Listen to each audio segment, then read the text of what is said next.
Hoje é 30 de agosto de 2017, mais uma quarta-feira abençoada nas nossas vidas. Antes de dar início à nossa reunião, eu gostaria de pedir a atenção de todos para dois avisos. O primeiro deles, o mais simples. Domingo que vem, café cultural. Apesar de que o público natalense parece que não está muito acostumado a assistir peças espíritas, eu faço questão de reforçar a qualidade da peça, um estranho muito íntimo. E o outro assunto é que tem muita gente que gosta de ajudar os nossos idosos, e nós pedimos isso. Mas tem algumas pessoas que querem nessa ajuda vir fazer ou lanches, ou cafés, ou alguma coisa com os idosos. Óbvio que é isso extremamente saudável para nós e para eles, e para quem faz. Porque se não fosse bom para quem faz, ninguém se ofereceria para esta tarefa. Mas há um inconveniente nisso tudo. Primeiro, é preciso que seja programado lá em cima. A gente entende que a pessoa, não, eu quero fazer uma surpresa. Sim, você quer fazer uma surpresa para os idosos não serão avisados. Mas a coordenação lá de cima precisa saber se alguém vem em que dia. Porque é toda uma logística.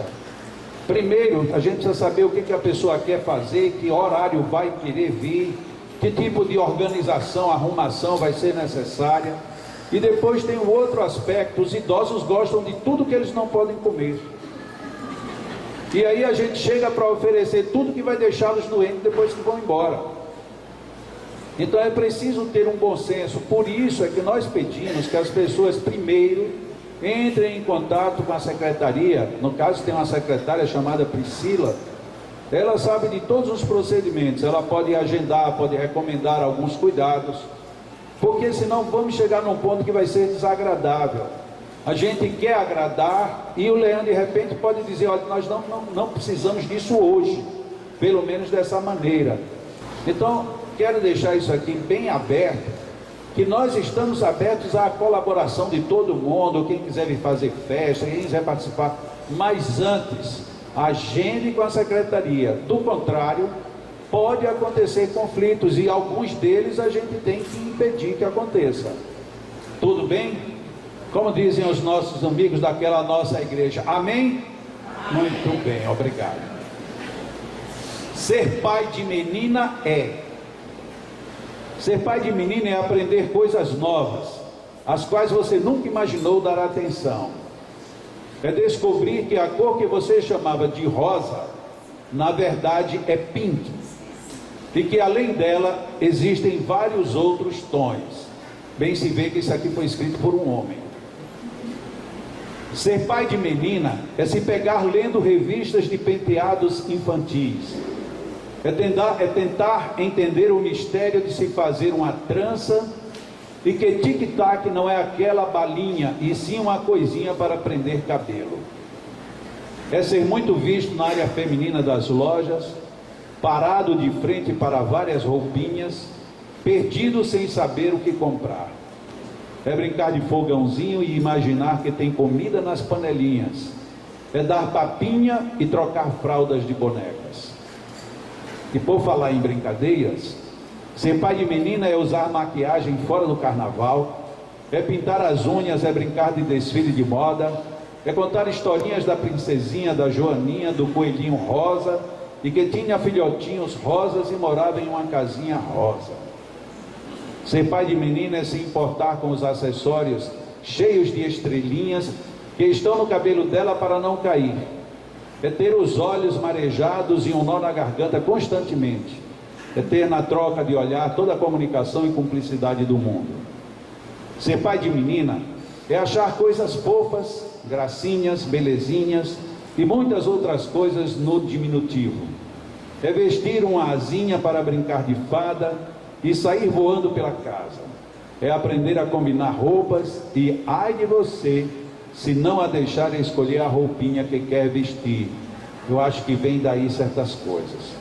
Ser pai de menina é levar no peito para o resto da vida uma pequena bailarina cor-de-rosa que nunca irá crescer.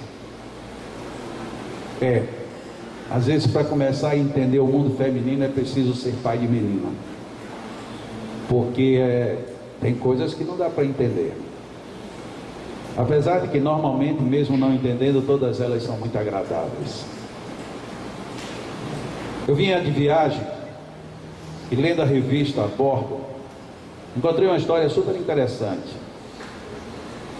Uma pessoa chegava em Ribeirão Preto, São Paulo, e ia fazer um seminário, um workshop, para uma empresa que o tinha contratado. Só que ele não conhecia ninguém na cidade, até porque ele ia desembarcar em Ribeirão Preto e alguém o iria levar para Araraquara.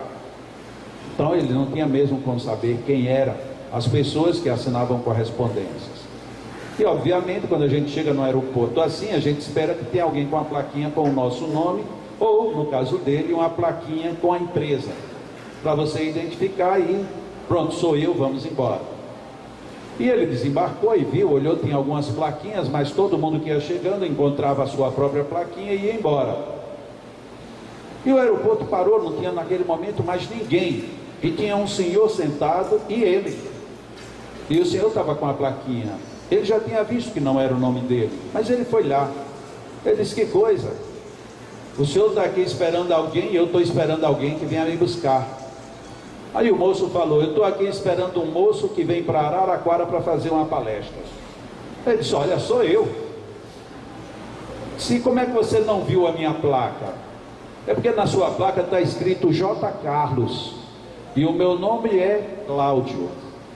Ele disse: mas para que eu ia colocar seu nome se você já sabe? J. Carlos sou eu.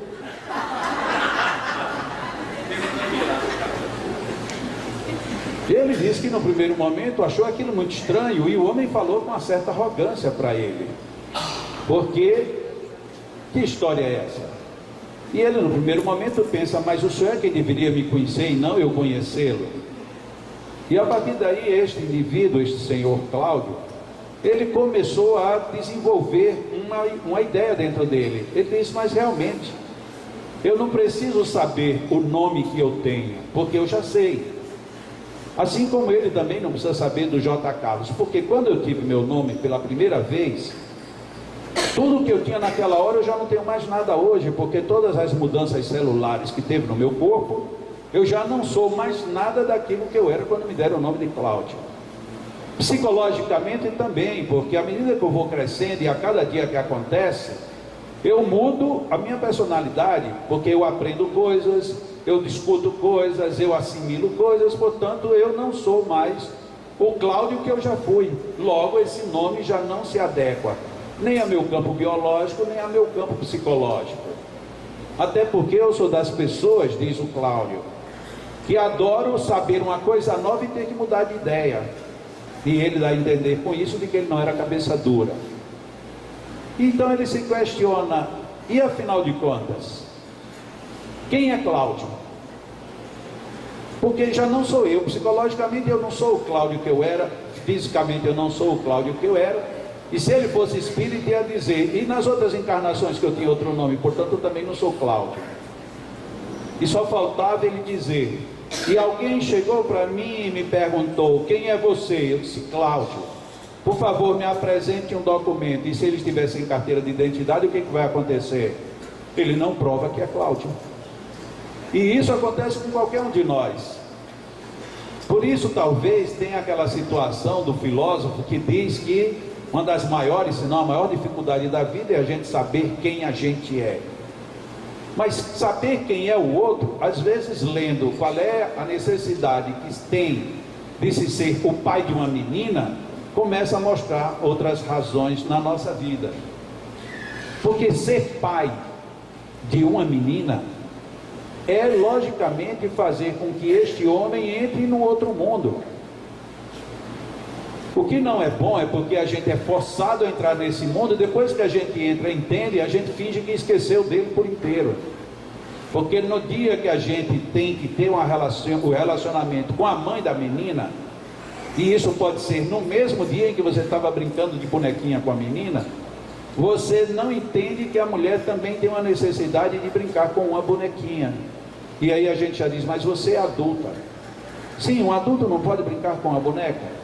Assim como hoje, por conta dessas discussões de identidade de gênero, hoje a gente fica numa situação delicada. Porque antigamente é menino, o quarto é azul, é menina, o quarto é cor-de-rosa. E aí, mesmo para não entrar no mérito da questão, ficaria a pergunta, e quando é verde? E quando é amarelo? E quando é roxo? Quando é vermelho? Ah, mas não pode por quê? Porque tem azul é menino e rosa é menina. E até nisso, que começa logo na mensagem, na historinha que foi lida, a gente já deixou de ser rosa para entrar no mundo pink. E sabe-se lá qual é o próximo mundo que vai vir. Quando a gente fala de azul no Brasil, azul tem um sentido. Nos Estados Unidos, azul tem outro sentido.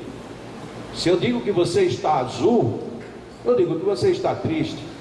Aqui, se você diz que está azul, é porque você está ouvindo uma companhia aérea dizendo, desejo um lindo dia azul para você. Se você disser isso em inglês, é uma derrota. Afinal de contas, qual é a força da palavra? Nenhuma. A grande força é o que vem aí intrinsecamente, seja no aprendizado com uma menina, com um menino, com um adulto, com um idoso, seja também a gente reavaliando o que o nosso nome representa. Afinal de contas, representa o que você se apresentar como tal.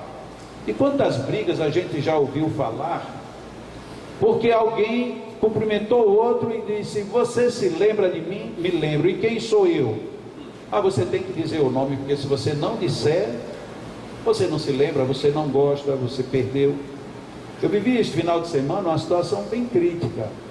Uma amiga que eu tenho de muito tempo e que a gente se correspondeu muitas e muitas vezes. E sempre que eu viajo para a cidade dela, ela sempre aparecia de alguma forma. Ou fazia o curso, assistia a palestra, colaborava fazendo venda de livros. Ela sempre fazia alguma coisa. E sempre mandava lembranças para os meus filhos, para a minha mulher. É uma pessoa que eu tenho ali, mas muito próxima. De repente eu fui fazer a palestra domingo agora, e quando terminou a palestra, ela chegou e me deu um abraço. E quando eu olhei, era ela me abraçou por trás. Menina, e eu disse menina porque eu não me lembrei o nome dela. E de repente deu um branco, o nome de uma pessoa comum, inclusive que na minha família eu tenho pessoas com o mesmo nome, mas não chegou o nome dela de jeito nenhum. Aí me levam para uma fila de autógrafo, tinha muitas pessoas para autografar, e eu autografando ali, e ela disse, eu vou ser a última, vou ficar aqui na fila. Eu digo, graças a Deus, porque até lá eu vou me lembrar do nome dela. Só que acabou a fila, mas o nome não chegou, o nome veio numa velocidade mais lenta. E ela chegou e disse assim, agora eu quero um autógrafo com muito carinho, para mim. Eu digo, pronto. Como é que eu vou autografar um livro para uma amiga e não vou colocar o nome dela? Porque aquelas alturas era um desplante eu chegar e perguntar, me lembre o seu nome. Aí a gente tem que sair pela tangente. A esta amiga inesquecível, que onde eu estou está comigo, papai, um abraço. Mas não coloquei o nome dela. E ela disse, eu vou dar uma lembrança para você levar para casa. Eu digo, tá bom, me dê. Ela disse, não, eu vou fazer e deixo lá no hotel. E eu quase que eu dizia, graças a Deus, porque ela vai deixar no hotel, eu já não a vejo. E foi a sorte. Quando eu me desci no hotel de manhã, que eu cheguei, estava lá o pacote. De fulana para Jacó. Eu digo, agora chegou o nome. Agora já era. Todavia, de que adiantaria eu ter me lembrado do nome dela e ter me esquecido dos sentimentos? Sentimento de amizade, de gratidão. Era muito melhor ter o sentimento. Mas por que eu valorizo tanto o meu nome, que eu não admito que você esqueça o meu nome? O ditado, mate o homem, mas não troque o nome. Sim, mas seu nome está trocando o tempo todo, ou então você está trocado de nome, porque você já não é, de acordo com aquela primeira reflexão, você já não é a mesma pessoa. Isso tudo para a gente concluir que como nas coisas pequenas tem coisas grandes, e como nas coisas que a gente acha que são grandes, são pequenas. Os contrastes da vida. A gente pode aprender com as coisas mais simples, mas insignificantes aparentemente, como olhar o desenvolvimento de uma criança do sexo oposto ao nosso. Quanta riqueza a gente tem a aprender com isso. Ah, mas eu não tenho filho. Sim, mas tem crianças em teu derredor. Tem crianças para todos os lados. Tem aquela quietinha, tem a risonha, tem a faladeira, tem a tímida, tem a grosseira, tem tudo. Por que a gente não aprende? Por que a gente não observa? Por que a gente não tira ensinamentos? Por que a gente se aplica sempre à parte pior da história? Se entra uma criança fazendo barulho, a gente já olha com mau olho, mas não é possível. E o pior, a gente já dá uma esticada, né? Criança mal educada, porque de certo tem pai e mãe mal educados. A gente já amplia o leque. Quando a gente poderia pensar, é toda criança irrequieta. Porque eu já fui criança e eu já fui irrequieto. E a criança, ela não tem a condição de entender a lógica dos adultos. Porque a lógica dos adultos é para os adultos entenderem as crianças. Mas a gente não quer entender, a gente se veste, ou se transforma no educador à força, e educar para nós parece ser, perca todos os seus valores infantis e ganhe os adultos, para quando a gente se tornar adulto, esqueça esse seu rancor adulto e volte a ser criança. E aí é hora de dizer, mas quando eu fui criança você não deixou, e agora eu não sei mais ser criança. Ah, mas você aprendeu essa lição? Então reaplique-a, leve-a para uma outra circunstância. Porque fica muito cômodo eu simplesmente me aborrecer ou castigar uma criança sem assimilar-lhe os ensinamentos. Quantas vezes as crianças pegam a gente no contrapasso? Quantas vezes? Quantas perguntas delicadas vêm para nós? Você não pode comer mais chiclete porque vai criar cárie nos seus dentes. E por que a senhora come chiclete? Não, é porque eu sou adulta. Ah, quando é adulto não tem problema nos dentes. Não, não é assim. Sim, ainda bem que a senhora está dizendo, porque essa semana mesmo a senhora foi ao dentista. A senhora, por certo, andou comendo muito chiclete. E aí é para a gente aprender, é mesmo, meu amor. Quando eu era na sua idade, minha mãe me deixava comer muito chiclete. Por isso que hoje eu não quero que você coma, para você não ter que ir ao dentista. Ah, mas a senhora disse que a gente tem que ir ao dentista desde novo. Olha que complicação. Aí a gente diz que as crianças de hoje são muito espertas. Elas não são nem muito nem pouco. Elas simplesmente querem entender como a gente gostaria de ter entendido. E já era tempo da gente mudar o discurso. O nosso discurso é: as crianças de hoje são muito prematuras, são muito geniais, elas sabem coisas que eu não sabia. Mas é claro, ela está numa outra época, num outro tempo, e você ainda está querendo continuar naquele tempo. Você não tem mais nada daquele tempo. Teus cabelos, ou você cortou, eles caíram. Ou não foi assim? As células, se trocam a cada 7 anos, se você já está no 8º ano de vida, já se despeça de tudo que você tem, ou quase tudo. Então, afinal de contas, o que somos? Pessoas que estamos radicalizadas, querendo manter apenas o nome e esconder por trás dele todas as nossas mudanças interiores? Pessoas que vivemos com crianças e não aprendemos com ela quase nada para o nosso próprio desenvolvimento? E para encerrar, e além de uma criança que nos ensina, e além das nossas fixações, que não deveriam ser tão fixas desse jeito, nós, na condição de estudantes espíritas, será que temos estudado o espiritismo como deveria ser? Será que a gente está usando mais o espiritismo para medir o outro do que necessariamente para saber a nossa estatura? Será que a doutrina espírita é para dizer fulano, hein? Quem diria? E nós mesmos, que já conhecemos, não dizemos isso de nós para conosco? Uma proposta. Semana passada eu deixei um aqui, eu tenho certeza que quase todo mundo fez. Não foi isso?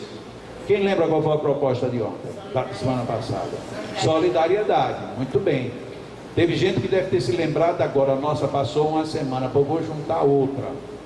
Se você não fez um ato de solidariedade ao longo de uma semana, você tem mais uma semana. Porque aqui eu estou querendo imitar Deus. Deus dá sempre uma nova oportunidade. Agora, as oportunidades que Deus deu, se a gente prestar atenção, elas são cumulativas.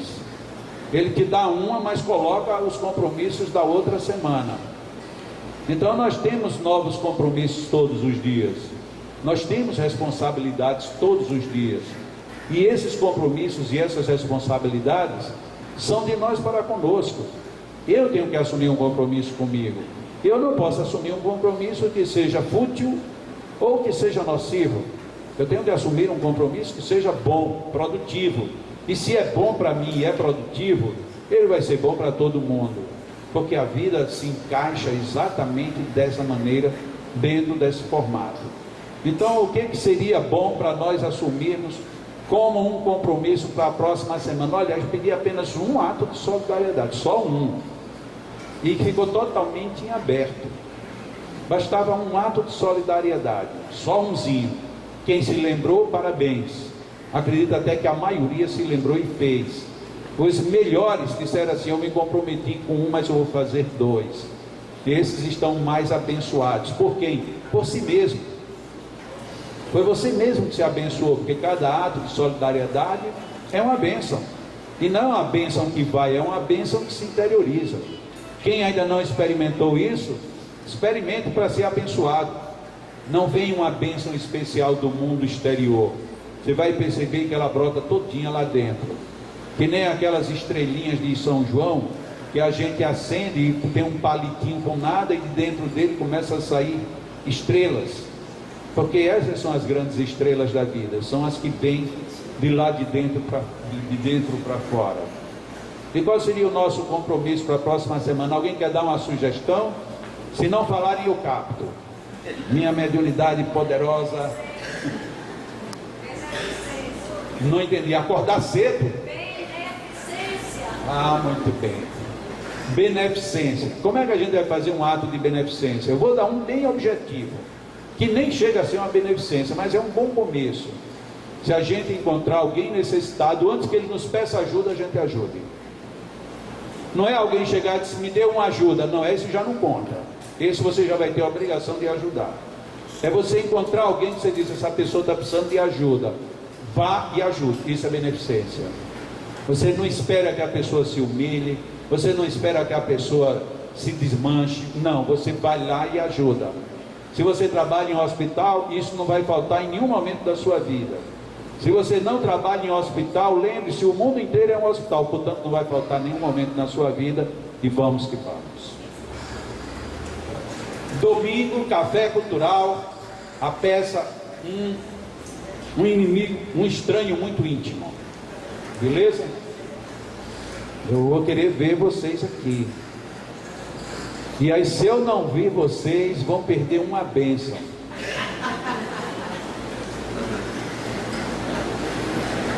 Deus, Pai de nós todos, Deus, sabedoria imensa,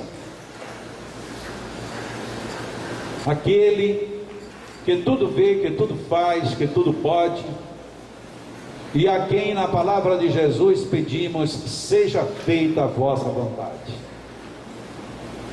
Senhor, aqui estamos novamente procurando melhorar a nossa sintonia contigo, porque sabemos que estás em sintonia conosco. Cada um de nós trazemos as nossas dificuldades, as nossas limitações, mas também a nossa fé, a nossa esperança e a nossa convicção de que seremos muito bem atendidos por este amor que nos invade, por este amor que nos dá saúde e harmonia. Senhor Deus, é com a profunda intimidade de filhos que te buscamos, assim como a criança que busca o seio materno. Buscamos a ti, Senhor, para receber as bênçãos que podes nos oferecer. A vida é uma grande bênção, bem o sabemos. Mas te pedimos que a nossa vida não apenas seja mais abençoada, mas que, sobretudo, reconheçamos estas bênçãos e as empreguemos no favorecimento de nossa própria felicidade. Senhor Deus,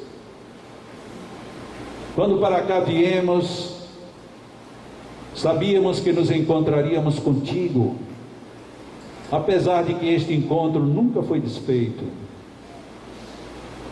Mas sabíamos que teríamos uma oportunidade de maior intimidade. E é desta maneira, Senhor, que usaremos alguns instantes a seguir, para no silêncio exterior, dizermos baixinho em teu ouvido, o que viemos buscar aqui hoje. Conversemos com Deus mentalmente.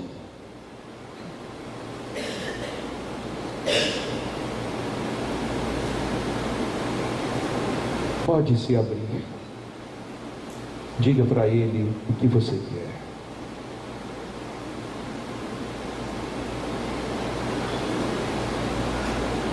Lembre-se que Jesus também já disse: o que tu queres? E é preciso também saber pedir.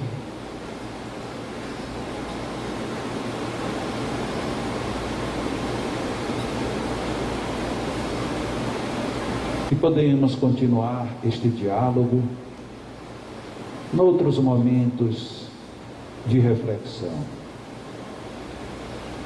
E também podemos dizer a Deus neste colóquio: Senhor, o que tu queres que eu faça?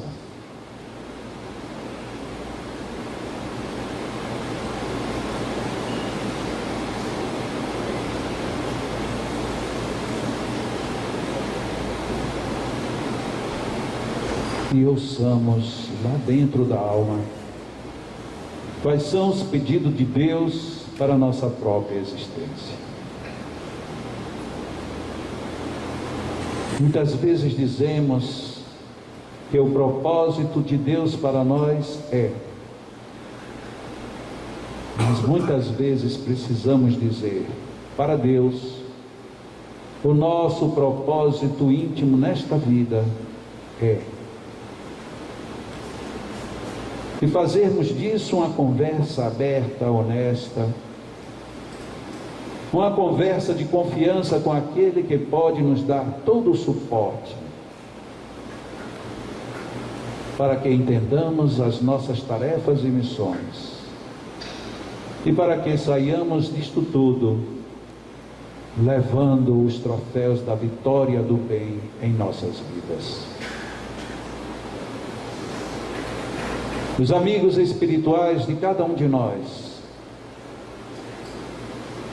se acercam e nos abraçam. Os amigos que colaboram conosco nesta tarefa abençoada das quartas-feiras já cuidam das energias que estamos absorvendo e que iremos ainda nos apropriar, para que tudo esteja contento, para que tudo esteja dentro das nossas necessidades. E os nossos magnetizadores encarnados dão também de suas energias, tudo isto concorrendo para o nosso benefício físico, psíquico e espiritual. Aproveitemos a nossa conversa com Deus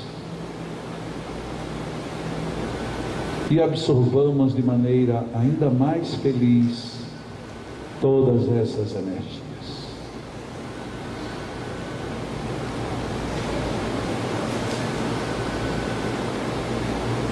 Inspiremos profundamente. Coloquemos para dentro de nós este clima de suaves e vigorosas energias. E tenhamos a gratidão dentro de cada gesto de observação e aproveitamento de tudo o que o universo nos dispõe. Percebamos os raios solares, a água e o oxigênio. Percebamos as plantas e as florestas, do mesmo jeito que as pessoas e os animais. observemos que algo que não vemos está sempre em nós e fora de nós, assim como as ideias e os conhecimentos inconscientes e subconscientes. Tudo isto para que a vida com V maiúsculo nos fortaleça na nossa vida com V pequeno. E desta maneira, aproveitemos tudo de bom e grandioso que aqui está a nosso dispor. Deixemos-nos envolver por estas ondas de energia. E aqueles que nos são caros, e que nós sabemos também carentes destas energias, em nossa conversa com Deus, dirijamos a essas pessoas a nossa melhor vibração de carinho, de saúde e de harmonia. E Deus certamente abençoará nosso gesto, favorecendo os nossos entes amados com tudo de bom que temos aqui agora. Os nossos magnetizadores vão magnetizar as águas. Nós continuaremos em oração, conversando com o Senhor da vida, confiante de que Ele vai nos dar tudo de bom que viemos buscar, tudo de bom que Ele nos oferece. Continuemos em oração e em paz, aproveitando cada situação de boas energias que aqui estão, que assim seja.